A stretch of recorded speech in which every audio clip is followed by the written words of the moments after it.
భద్రకాళి అమ్మవారి సాక్షిగా బస్తీ మీ సవాలన్నారు కూడా మాజీ చైర్మన్ ప్రస్తుత చైర్మన్. కుడా భూముల వేలంలో 50 కోట్ల అవినీతి జరిగిందన్నారు బీఆర్ఎస్ నేత మరి యాదవ్ రెడ్డి. తడి బట్టలతో స్నానం చేసి ప్రమాణం చేయాలని సవాల్ విసరడం ఉద్రిక్తతలకు దారితీసింది.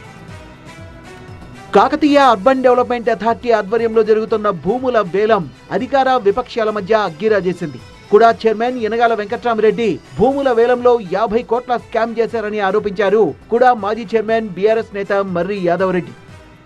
వెంకట్రామరెడ్డి గారిని అడుగుతున్నా, ఇక్కడ అవినీతి జరగకపోతే ఒకటే సవాల్, శుక్రవారం రోజు భద్రకాళి అమ్మవారి గుడి దగ్గర నేను తడి బట్టలతో వచ్చి ప్రమాణం చేస్తాను. యాదవ్ రెడ్డి సవాల్ కు సై అన్నారు కుడా chairman Yanagala Venkatramareddy. Date time fix చేసుకున్నారు. ఉదయం 10 గంటలకు భద్రకాళి ఆలయానికి చేరుకున్న మర్రి యాదవ్ రెడ్డి అక్కడే స్నానం చేశారు.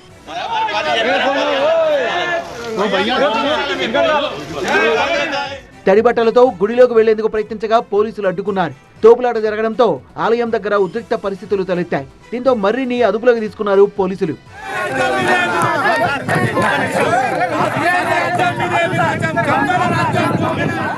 మరోవైపు కుడా చైర్మన్ యనగాల వెంకట్రామరెడ్డిని పోలీసులు గృహ నిర్బంధం చేశారు.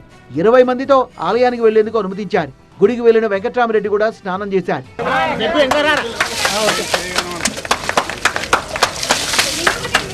తడి బట్టలతో ఆలయంలోకి వెళ్లి భద్రకాళి అమ్మవారి సన్నిధిలో ప్రమాణం చేశారు. తను ఎలాంటి అవినీతి చేయలేదన్నారు. నిన్న క్యాజువల్గా మాట్లాడుకుంటే 45 కోట్లే కదా ఈ డిపార్ట్మెంట్కి ఆ డిపార్ట్మెంట్ పంపి, అరే మీకు ఏం చదువుకున్నావో ఏమో అర్థమైతలేదు, ₹1 ట్రాన్స్ఫర్ చేయాలన్నా ఫైనాన్స్ డిపార్ట్మెంట్ ఎప్పుడు ఉంటుంది, ఆల్రెడీ ఎంక్వైరీ అవుతుంది. నిన్నటికి ఏజీ ఆడిట్ చేపిస్తున్నాను. నేను ఫస్ట్ టైము మీ గవర్నమెంట్ వచ్చినప్పుడు ఇప్పటివరకు నువ్వు ఆడిటర్ జనరల్ ఆడిట్ చేయలేదు, కూడా నేను ఆడిట్ చేపిస్తున్నాను. 100% ఇది క్రిస్టల్ క్లియర్, ఓపెన్ ఆప్షను. దేనికన్నా దానికి రెడీ. ₹1,00,000 పోతుంది, ₹1,50,000 పోతుంది. డాక్యుమెంట్ తీసుకురా, ప్రూఫ్ తీసుకురా. ఎక్కడైనా ఒక డాక్యుమెంట్ ₹1,50,000 పోయినట్టు చూపి. జూన్ 21న కుడా భూముల్ని వేలం వేశారని, వీటిలో అక్రమాలు బయటపెడతామని బీఆర్ఎస్ చెప్తుంటే విపక్ష నేతలు అవగాహన లేకుండా మాట్లాడుతున్నారని కాంగ్రెస్ కౌంటర్ ఇస్తోంది.